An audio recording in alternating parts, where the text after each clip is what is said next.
We are live with another podcast with another great interview from WordCamp Europe. Yes, it's happening today. Unfortunately, I am not there, but we have someone special who is there.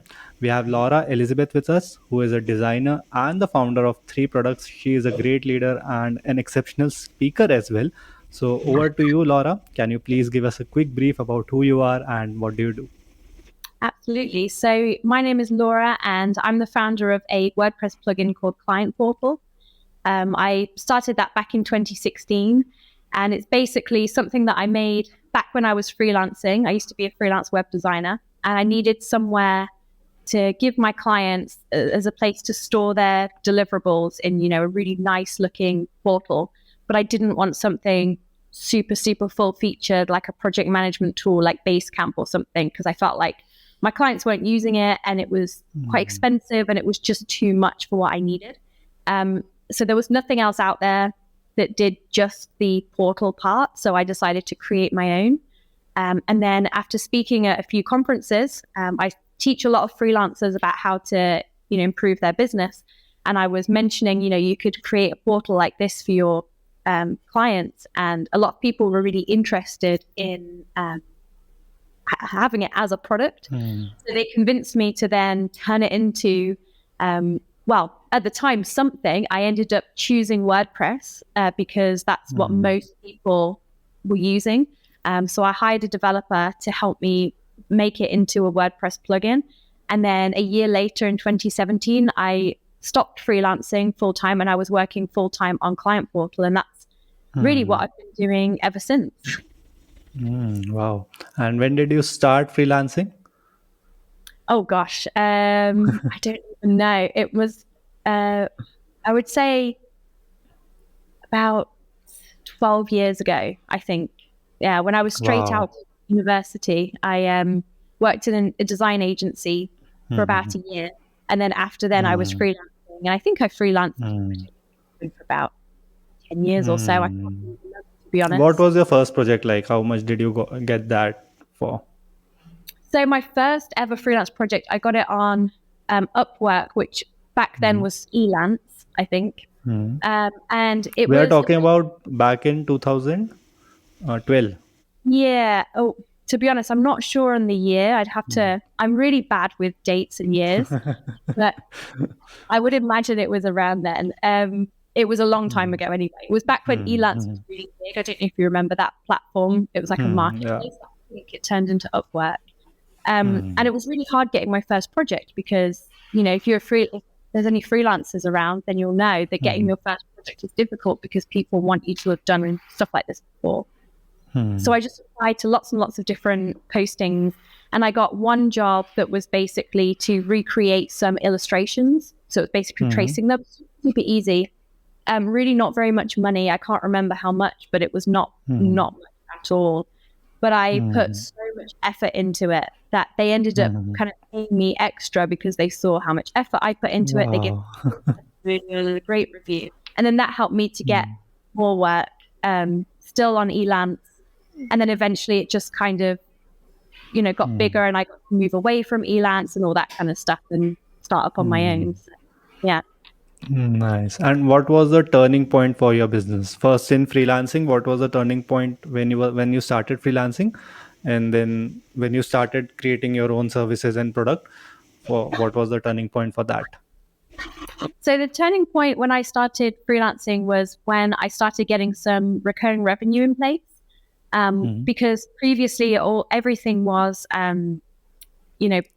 projects that were just being done. I'd do a project and then I'd be needing to find a new project, and it would sort of be a little bit worrying. It always worked out, but I was always feeling a little bit worried about, I had a mortgage to pay, would I be able to afford it? And, all that kind of stuff. What if the work just stops coming in? And I felt a little bit out of control when I was freelancing. And then when I started doing a few retainers, so, they pay monthly and they get X amount of days at the time, I would say, you'll get, I think it was like 2 half days a week or something, where I will focus on whatever tasks you want me to do. So a lot of the time it was little things like, add banners or something, stuff that wouldn't make sense to do a full proposal for. but they could use these half days as they liked. But once they were gone, they were gone. They didn't stack up or anything. And that was really nice because I knew that I had this kind of baseline of recurring revenue, and then I could focus more on the bigger projects that I wanted to get. And it just, I feel like having that stability in place actually helped me win more projects because I was less worried about winning them. I didn't need them as much. And so something about that just helped me win more projects as well. So yeah, that was the good turning point in freelancing. And then for Client Portal, it's really difficult to say. The launch for Client Portal did really well. I partnered with a conference that I was speaking at where I first mentioned it, and they promoted it to their audience, which really helped. And then there was a little bit of a lull, and thought, okay, I don't have this conference audience anymore. I need to start building my own. So I started doing lots of podcast interviews, like this one. I would just talk about what I was already talking about anyway, which is freelancing.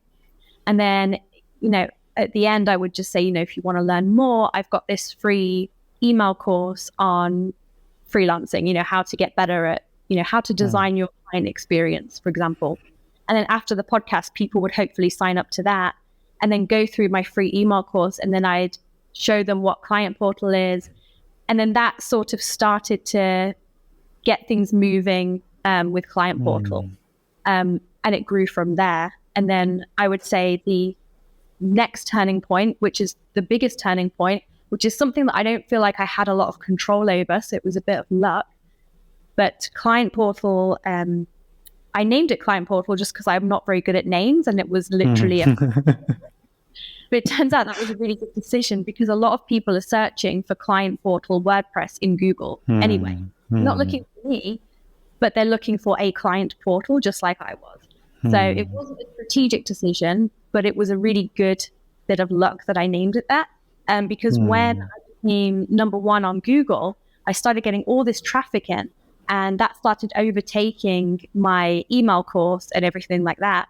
And all of my Client Portal sales were coming from organic traffic, which is like the best. Wow. So that was just the biggest. So when did this happen?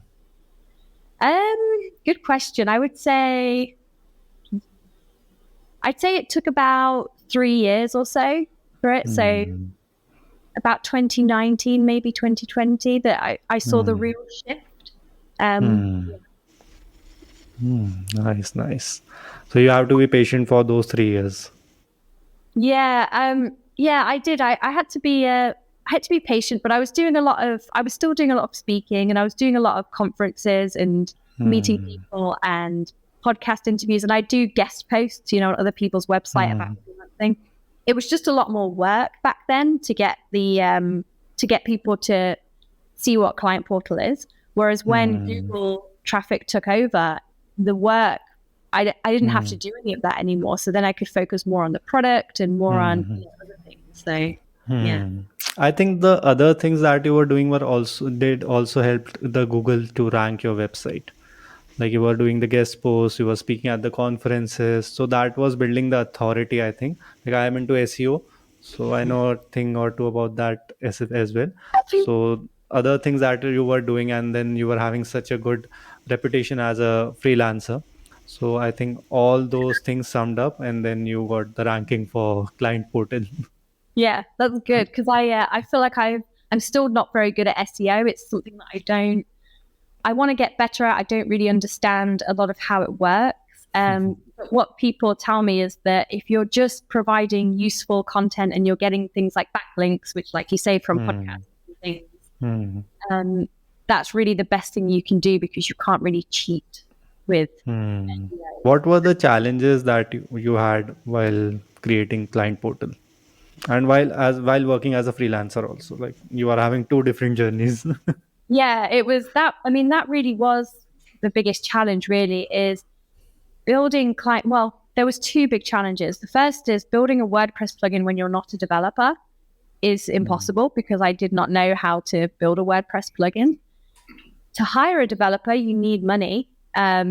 And, I could either invest my own money or, but I didn't know how much a developer would cost. And there's ongoing costs as well, because it's not just getting the product created, it's the ongoing support, the maintenance, the updates. So that was one challenge. And then the other challenge was working as a freelancer while also trying to work on and grow Client Portal. So the way that I sort of got around both of them is with the first one, with hiring a developer, I decided, because I had this network already, I had this audience from this conference, and they were willing to send out an email promoting it to the attendees and other people as well. I decided to launch pre-orders, kind of like a Kickstarter, where I said, you can have the product now as it is. It was literally a HTML file. It is CSS file. It was really nothing. It was like a file. And you can have it now, but just know that these pre-orders are what's going to fund the development of the plugin if I make over X amount. So sort of like a Kickstarter, in that if it didn't make much money, I would have had to refund everyone, which would be my worst nightmare. I really did not want it to come. And at the same time, I was also taking this. The good thing is, because I had an MVP, I had this HTML CSS file, taking it to developers to get a quote was quite easy. And so I was getting lots of different quotes and all that kind of thing. So I knew how much I roughly needed to make it work. What was the amount you needed? I think it was around $2,000. And when it launched, it ended up doing about 10,000. So Wow.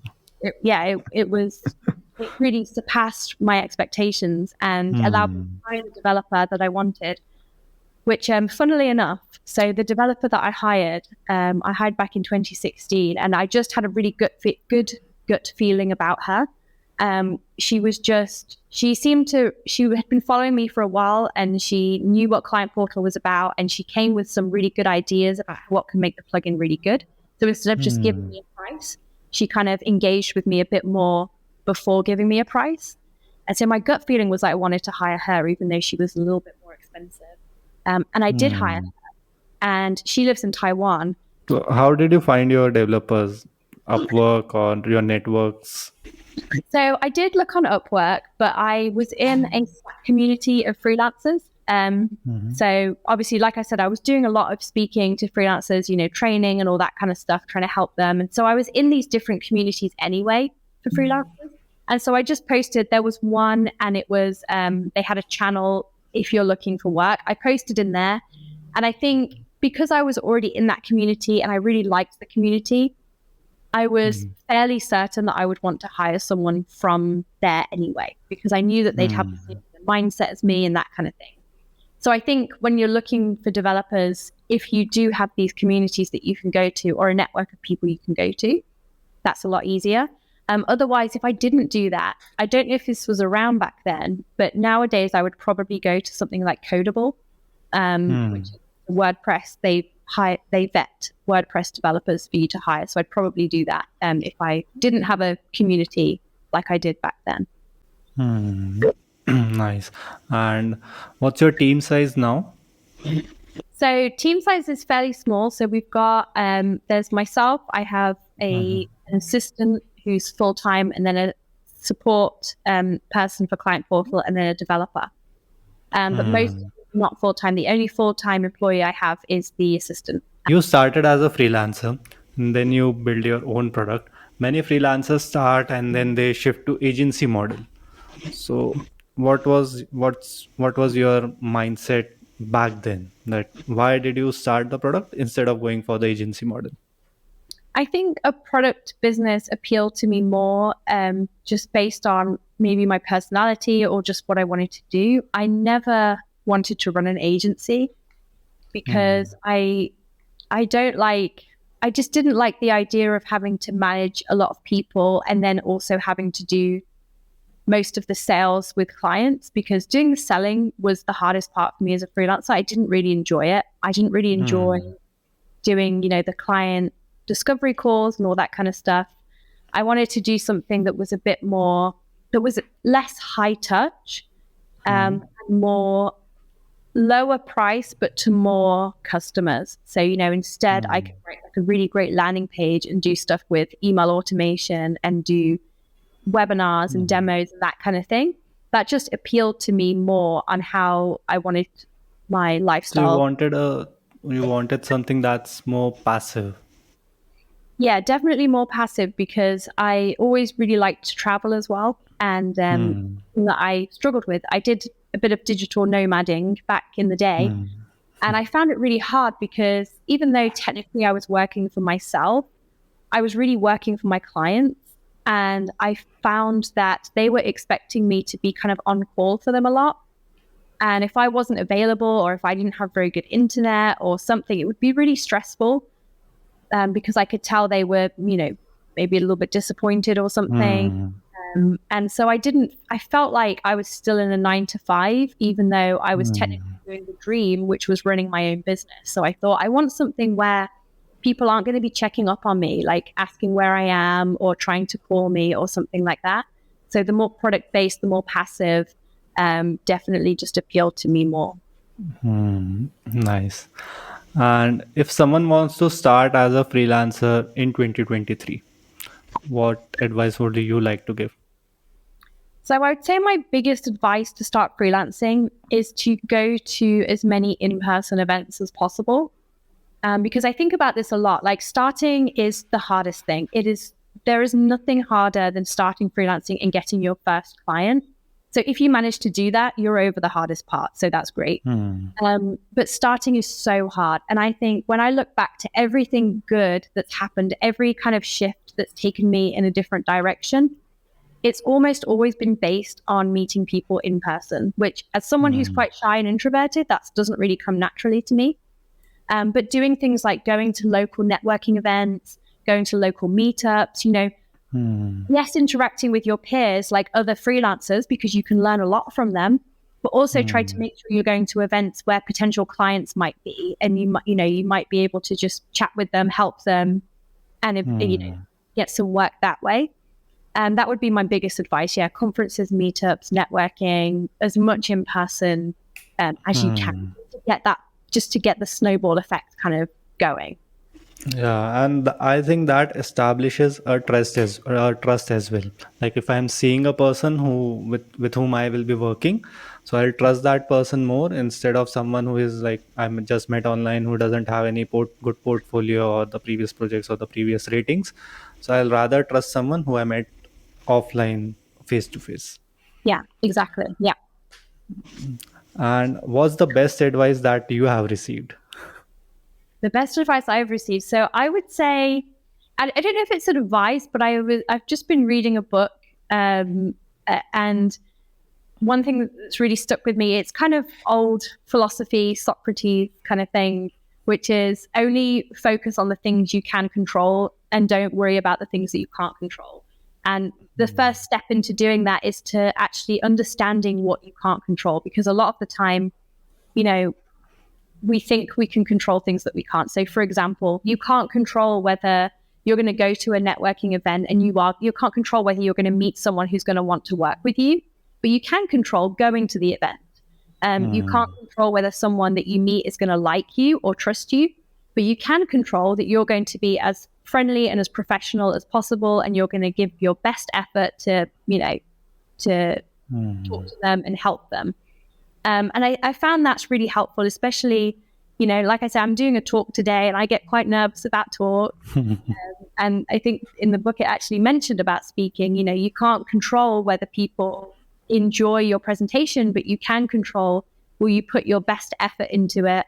And will you just do as much as you can to make it as interesting and engaging as you possibly can? And if you can do that, Hmm. then you've won. Like you're not a failure. And so that advice has just really helped me in lots of different areas of life, just focusing on only the things you can control. And then what you can't control, don't worry about it. How do you manage your time? Like you are building a product, you are attending conferences, speaking, having podcasts. So how do you manage your time? Yeah, so this has been a tricky thing for me recently. So I was always fairly okay with getting everything done before I had my daughter 2 years ago. So now I have a 2-year-old running around and I don't have as much time as I used to anymore. She's only in nursery for, so many hours a day, and it's really not much. So I've had to really figure out how to manage my time. And what I've tended to do that's been really helpful is I've really scheduled out my days. And people like to do this in different ways. The way I've always done it was, say, for example, with Client Portal, when I was freelancing, I would set aside Fridays to work on Client Portal. And that was my Client Portal day. So I tell my clients, you can reach me Monday to Thursday, but not Friday. They don't need to know why or anything like that. You just don't. You're just not available Fridays. No meetings, anything like that. And that would help me make sure every week I made progress on Client Portal.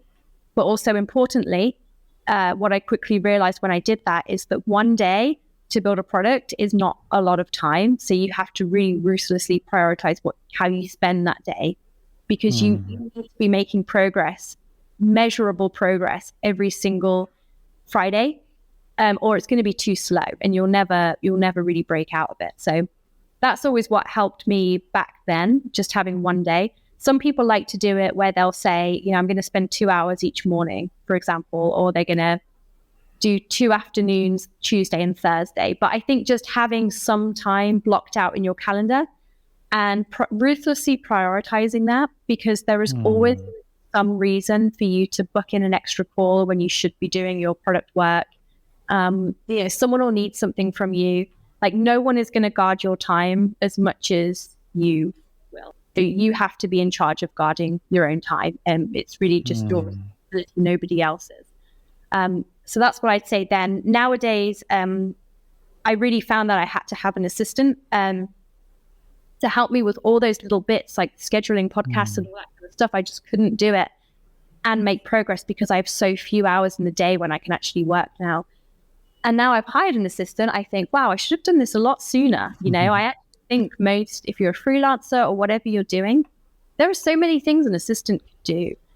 Even if, full-time is preferable, but even if you can't really justify full-time right now, if you had an assistant for like 2 hours a day, Monday to Friday, to do all those little tasks that need doing, check in with clients, do all this kind of, maybe set up some outreach stuff that you could do, maybe book in some networking events that you could go to.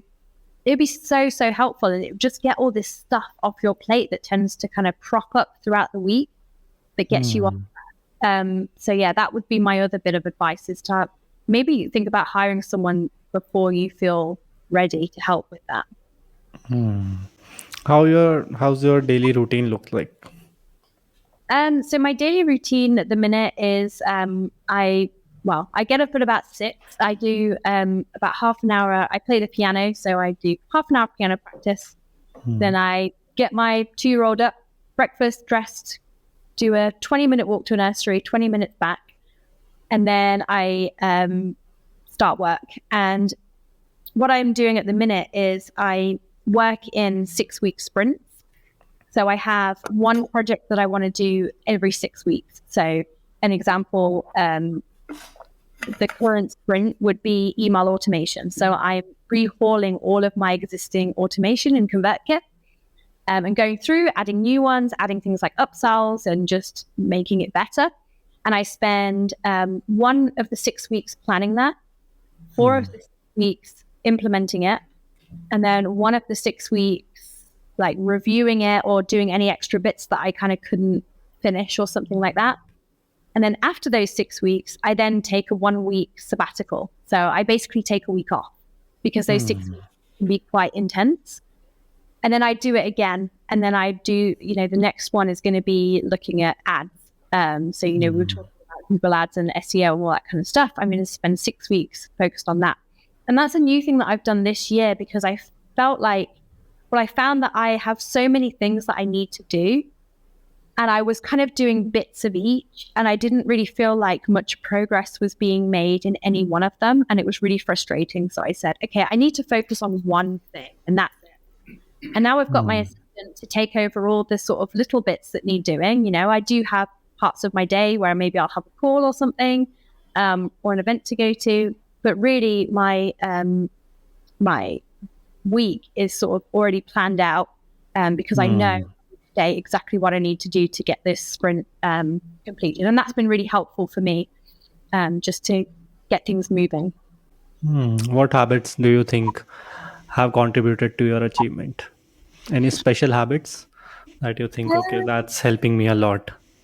Maybe a piano or like yeah, walking, running. I think a few habits that I think having a routine is really helpful. Getting up every day. I get up every day at the same time, even if it's a weekend or something like that. And my days often look quite similar when I'm at home. Like I say, I do also love to travel. So, travel gets me out of my routine, because you don't want to be too routine, right? Because, you Hmm. are living your life and you want to enjoy it. But I find that when I'm working, I do like having that routine of the day. And, I tend to stick with it pretty religiously, that I don't even think about it now, So I'm not, a lot of people say they struggle when they work for themselves, when they work from home. They could just go and watch Netflix if they want to in the middle of the day. I don't really do that. And I haven't for so long that I don't even think about doing that. The only way that I would Hmm. do that is if I was super burnt out or maybe not very well and I just really needed to. Then I would listen to myself and say, yes, okay, take the Hmm. afternoon off.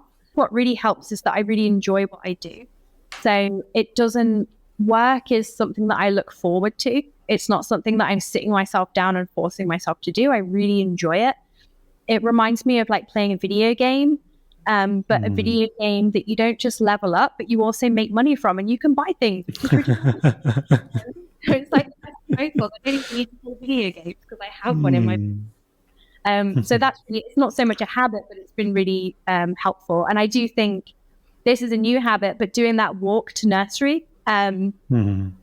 in the morning has been super helpful for getting up, getting dressed, getting out of the Hmm. house. Now let's switch on to some of the most important thing, that is money. So I'm going to ask you some monetary questions now. Yeah. So the first one is, how are you making money right now? Is it through products? Is it through recurring? Like, what's your strategy of making money right now? So it's mostly through Client Portal. And Hmm. Client Portal is people buy, and then there's a optional yearly renewal subscription.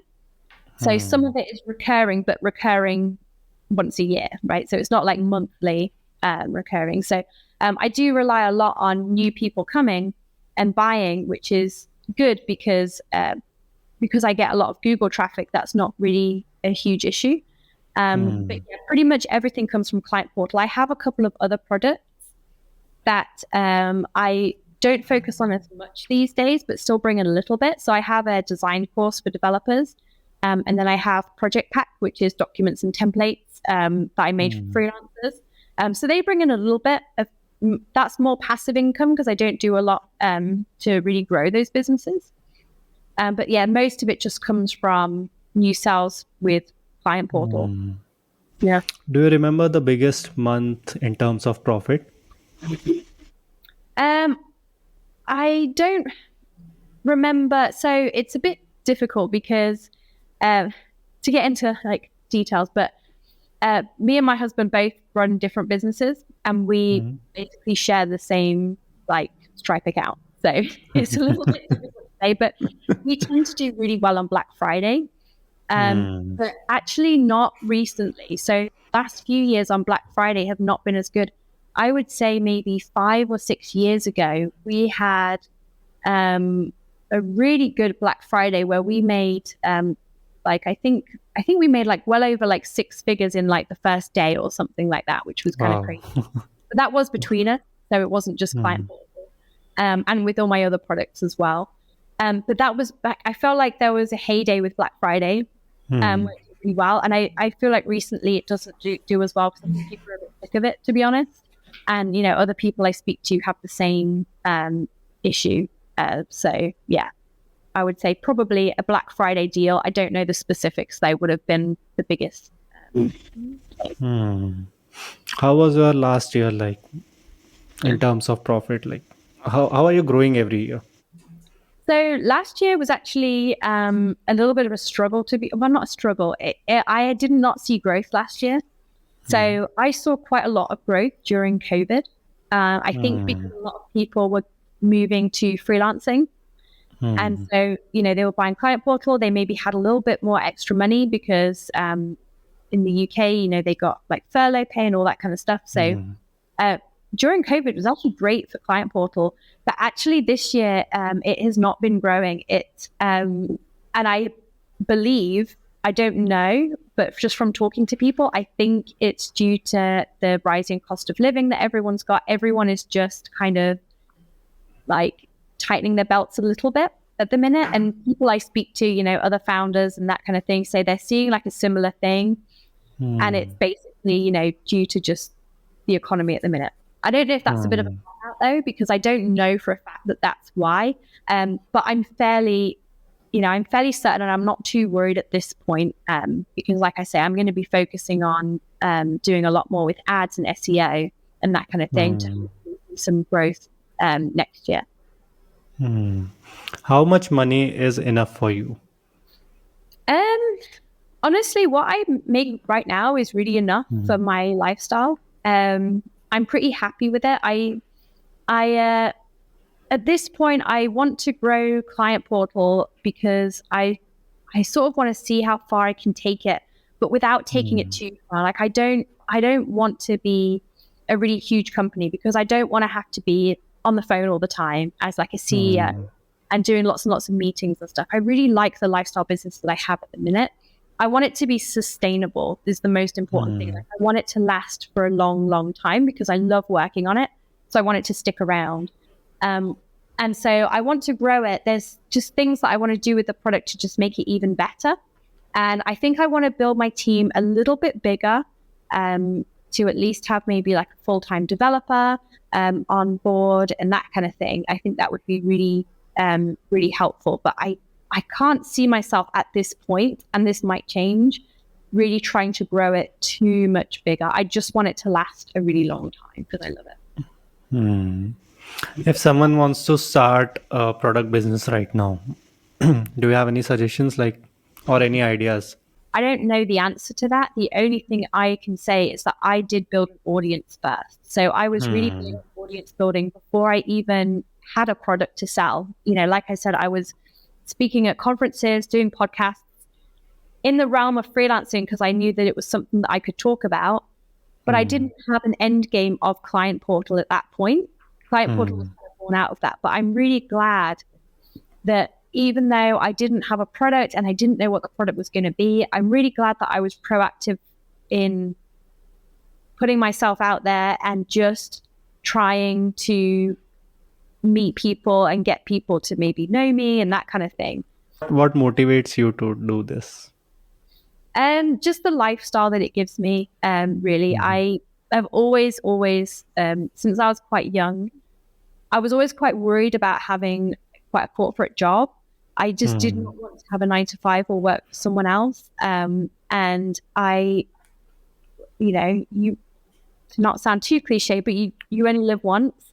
And I really wanted to be able to enjoy my life and do the things that I want to do without being held down by a job where I only get X amount of holiday or vacation a year. So I knew that I wanted to do something for myself. I love being able to travel. I mean, I don't travel an awful lot at the minute, but I like having the option there.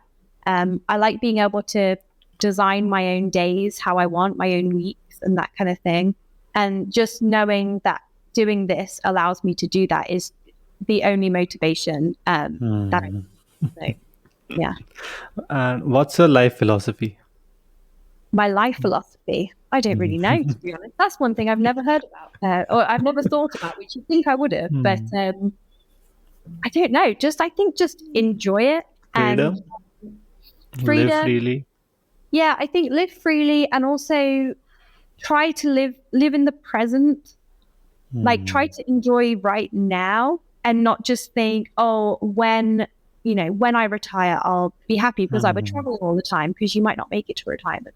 When I do this, I'll be happy. Like try to enjoy it now, but also be like putting things in place to just make your life what you want it to be, not what, other people think it should be. Now we are almost at 40 minutes mark, so I'll ask you some last questions about WordCamp Europe. You are having a speech today. It's going to be on freelancing onboarding. Yes. Right. So can you give us for people like me who can't attend live and can't see you there? So can you give us a quick brief about what it's about? So I'm basically talking about how onboarding can really help preempt a lot of problems that freelancers face. So things like Hmm. micromanaging and scope creep and all that kind of stuff. You can, if you onboard someone in the right way, you will be so much less likely to experience a lot of those problems. And I walk you through Hmm. what a great onboarding experience has, or great experience in general, which is it needs to be useful, it needs to be reusable, it needs to be Hmm. profitable, and then it needs to be delightful. So great experience. Then I walk through an onboarding process and how I would recommend onboarding a client from first Hmm. contact till when the project begins. Since you are attending a lot of conferences, what do you think about WordCamps? Like, what's the differentiating factor of WordCamp? So this is actually my first WordCamp, believe it or not. Ah, first. I've been in the WordPress space for a while, but I haven't really been in the community. So Hmm. I, this was the thing this year where I said I need to start meeting people in WordPress because why am I Hmm. doing this? And WordCamp was something that I've always wanted to go to. I didn't think I'd be speaking at my first WordCamp event. I was planning on just Hmm. speaking, but it just so happened that now I'm going to be speaking, which is amazing. Um, Hmm. but I love it so far. I am so surprised at the quality of the event, considering the Hmm. ticket prices are only something like €50 or something. I mean, it's crazy. It's probably like the biggest one and most polished event I've been to so far, but it's still really early days, so I can't really say an awful lot Hmm. about it because it's only day one. So, but so far, I'm really, really enjoying it. Hmm. Yeah, in my experience, like I have attended a lot of conferences, affiliate conferences, and WordCamps also, and I think WordCamp is having one of the best communities, in my Yeah, opinion. Like you can easily connect with people, and then you can have a long-lasting connect with the people there. yeah, exactly. That's what I'm finding as well. Awesome, awesome, awesome. So I'll leave you here, and thank you so much, Laura, for joining me, and I wish you all the best for your event today. I know Thank you'll be rocking it. you. Thank you very much. It was great chatting to you.